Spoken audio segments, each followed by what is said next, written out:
31 मार्च तक लगा दी गई थी। 30-35 लाख ज्यादा आप सारी वैक्सीन की बात कर रहे हैं, लेकिन डोजेस तो आपको ही पता है कि जो खराब हुई थी, वेस्टेज मिली थी, काफ़ी जगह कचरे में वैक्सीन मिली थी, फिर सारी तो कैसे लगी? दिक्कत ये है कि या तो न्यूज 18 वाले अकेले ही बोल रहे हैं, फिर काय को हमको बुलवाते हो। अच्छा, तो आप सही आंकड़े बताएं कि 31 मार्च तक कितने वैक्सीन लगे थे? पूछ लो इनसे, भवानी इनको बोलो कि 31 मार्च तक कितने वैक्सीन के डोज लगे थे? एंकर को ईमानदार होना चाहिए। नहीं, उनको पूछिए ना तो एंकर सुनना चाहते हैं, उनको पूछिए सरकार की मदद करनी तो और कई तरीके हैं कि 31 मार्च तक राजस्थान ने कितने वैक्सीन के डोज लगाए थे? नहीं रखता। नौ राज्यों के आंकड़े जारी किए, केवल राजस्थान की बात नहीं है। उसमें सबसे ज्यादा वेस्टेज राजस्थान, फिर छत्तीसगढ़, पंजाब। मैं ये कह रहा हूँ कि सबसे कम वेस्टेज राजस्थान में है। इतनी हिम्मत है तो न्यूज 18 पे मैं आया हूँ, तो इनके स्वास्थ्य मंत्री हर्षवर्धन को बुला लो। नहीं, आप आंकड़े बता दो। 31 मार्च तक के राजस्थान सरकार के सही आंकड़े बता दीजिए, हम वो भी न्यूज 18 पे दिखा देंगे। राजस्थान सरकार का दावा कितना है? 31 मार्च तक 45 वर्ष की आयु के ऊपर हेल्थ केयर और फ्रंटलाइन वर्कर्स को कितनी वैक्सीन लगी थी? कांग्रेस की नहीं बता दें एग्जैक्ट नंबर, लेकिन झूठ नहीं बोलना चाहिए। डेटा जो है वो तो स्टेट से सेंटर को जाता है भवानी, ये तो आप भी जानते हैं। कर रहे हैं सारे चैनल वाले, ये तो ये मंत्री जी भी जानते हैं, नेताजी भी जानते हैं। इसलिए सारे जो वेस्टेज है, जी आनंद आप कुछ कह रहे थे? मैं भवानी कह रहा हूं, स्टेट से जाता है डेटा सेंटर के पास, और कहां से जाता है सेंटर के पास? डेटा कहां से आएगा? और 31 मार्च तक का डेटा बता दें। राजस्थान सरकार का क्लेम क्या है? सेंटर कह रहा है कि आपने सिर्फ 57 लाख वैक्सीन लगाए, तो आप उनको पूछिए कि राजस्थान का आंकड़ा क्या है 31 मार्च तक का। देखिए, बिल्कुल यही बात हम लगातार कर रहे हैं। हालांकि राजस्थान सरकार की ओर से एक क्लेम किया गया है कि जो वैक्सीन शुरुआत में दी गई थी उसका कुछ हिस्सा बीएसएफ और पैरामिलिट्री फोर्स को दिया गया। क्या वो फिगर है जो बात कर रहे थे आप की शुरुआत में जो वैक्सीन आई है जनवरी से मार्च तक, उसका कुछ हिस्सा आपने पैरामिलिट्री फोर्स को दिया? बार बार वो आंकड़े जारी किए गए। जी शायद हो सकता है, मैं गलत हूँ। आज तक पे और एक अमित देवगन जी का शो आता, उसमें भी शायद मैंने वो आंकड़े दिए थे। अभी मेरी जेब में आंकड़े तो नहीं है, लेकिन 18 प्लस की जो वैक्सीन है वो तो हमने आंकड़े जारी किए और उसमें कहा कि ये तो हमने ज़्यादा लगाई है। 45 प्लस की वैक्सीन में भी ये करीब 1,87,85,00,000 आई, 1,87,00,000, काफ़ी बड़ा आंकड़ा है। इसमें भी हमारा वेस्टेज हिंदुस्तान में सबसे कम है, ये बात भारत सरकार भी जानती है। वो आंकड़े भी हमारे सही है। फिर भी यदि हर्षवर्धन जी को लगता है या तो वो कुर्सी छोड़ दें या हम कुर्सी छोड़ दें। कह रहे हैं वेस्टेज सही है, तो वेस्टेज तो 11.5 लाख डोजेज वेस्ट हुई है। ये सेंट्रल गवर्नमेंट ने बाकायदा राजस्थान में जो 11.5 लाख वेस्टेज हुई है उसके आंकड़े जारी किए थे।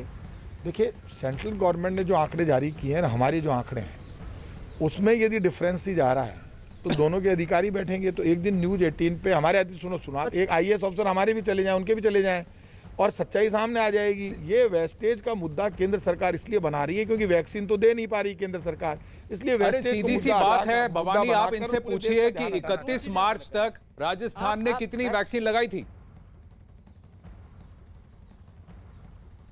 देखिए, क्या ये फिगर स्टेट के पास में अभी तक अपडेट है कि 31 मार्च तक कितनी वैक्सीन लगी होगी? हालांकि आंकड़ों से जुड़ा हुआ मसला है, अपडेट्स की जरूरत है काफ़ी। तो आनंद देखिए कि भवानी, मैं काम करता हूं, आंकड़े जारी मैं वापस आपकी ओर रुख करता हूं, क्योंकि जो आंकड़ा है वो 31 मार्च 2021 तक का है। जनवरी से लेकर 31 मार्च तक 45 वर्ष की आयु के ऊपर सेंटर का ये क्लेम है कि 57 लाख ही वैक्सीन लगी, जबकि आपको 1,06,00,000 डोसेस दी गई। अब अगर राजस्थान सरकार कहती है कि ये आंकड़े गलत हैं और राजस्थान ने इससे ज्यादा वैक्सीन लगाई है 45 वर्ष की आयु के ऊपर, तो मैं आपको 5 मिनट देता हूं, मैं वापस आपकी तरफ आता हूं। राजस्थान का जो सही आंकड़ा है वो बता दें। 31 मार्च 2020 तक का ये आंकड़ा है, उसके बाद की बात नहीं कर रहे हैं, तब तक की बात कर रहे हैं जब ये सवाल उठाए जा रहे थे वैक्सीन पर। कोवैक्सीन की खेप को लेकर सवाल उठाए जा रहे थे, कोवैक्सीन को एडमिनिस्टर करने से मना किया जा रहा था और वैक्सीनेशन की रेट को स्लो डाउन किया जा रहा था। ये आरोप है सेंटर की तरफ से। अब मैं जरा पंजाब की तरफ जाता हूं। भवानी, मैं वापस आपके पास आऊंगा थोड़ी देर में। रोहित बंसल हमारे साथ हैं। रोहित, पंजाब के भी आंकड़े जो सामने आए हैं वो भी बहुत ही चिंताजनक हैं। पंजाब के आंकड़े भी यही कहते हैं कि पंजाब ने भी जानबूझकर जनवरी, फरवरी और मार्च में वैक्सीनेशन की रेट को धीमा ही रखा, जबकि उन लोगों को वैक्सीन लगाने की जरूरत थी जो कि कोविड के खिलाफ या कोरोना के खिलाफ सबसे ज्यादा वल्नरेबल थे। यह संक्रमण सबसे ज्यादा 45 वर्ष की आयु के ऊपर को इफेक्ट करता है, जान ले लेता है उनकी।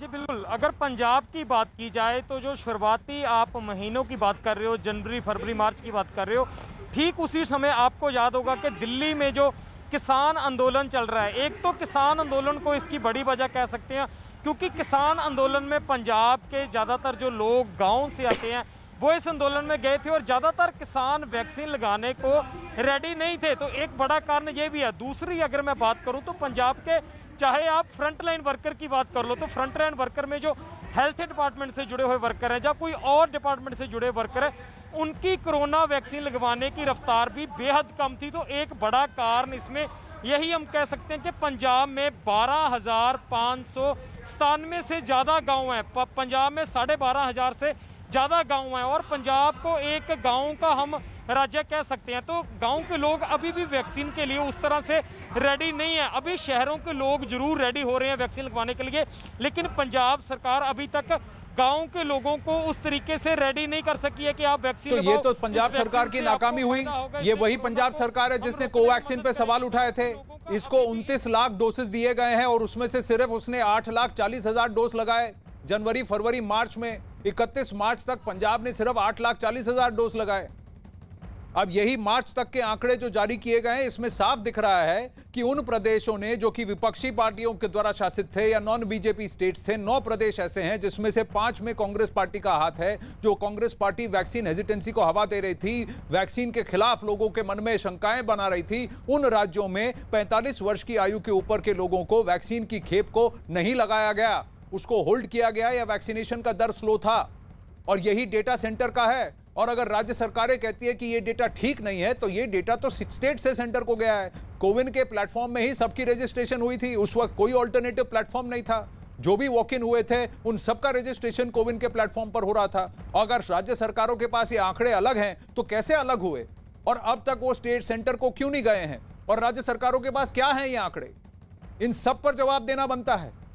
सवाल यह है कि आपने अपने राज्य के लोगों को वैक्सीन क्यों नहीं लगवाई जब आपके पास खेप थी? आज आप कह रहे हैं वैक्सीन नहीं है, वैक्सीन की किल्लत है, लेकिन उस वक्त तो वैक्सीन थी। उस वक्त आपने वैक्सीनेशन क्यों नहीं कराई? यही सवाल पूछा जा रहा है। एक और बड़ी खबर आ रही है पंजाब से। पंजाब में निजी अस्पतालों को वैक्सीन बेचने का मामला सामने आने के बाद कोरोना किट घोटाले का मामला सामने आ रहा है। पंजाब सरकार ने 3 अप्रैल से लेकर 7 मई तक होम आइसोलेशन में रहने वाले मरीजों के लिए कोरोना किट की खरीदारी की थी।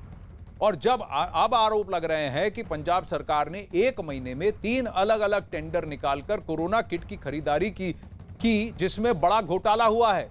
जानकारी के मुताबिक पंजाब सरकार ने पहले टेंडर में एक फतेह कोरोना किट 837 रुपए की कीमत में खरीदी, जबकि 7 मई को इसी किट की खरीद के लिए टेंडर निकला तो इसमें 500 रुपए की बढ़त थी, 1338 रुपए हो गई। 837 रुपए से 1338 रुपए हो गई, यानी 5 महीने में प्रति किट 500 रुपए दाम बढ़ गए। पंजाब सरकार ने इन 3 टेंडर के जरिए 2 लाख से अधिक किट खरीदी है। आरोप यहां तक लग रहे हैं कि जिन कंपनियों को ये टेंडर दिए गए उसमें से एक के पास मेडिकल लाइसेंस भी नहीं है।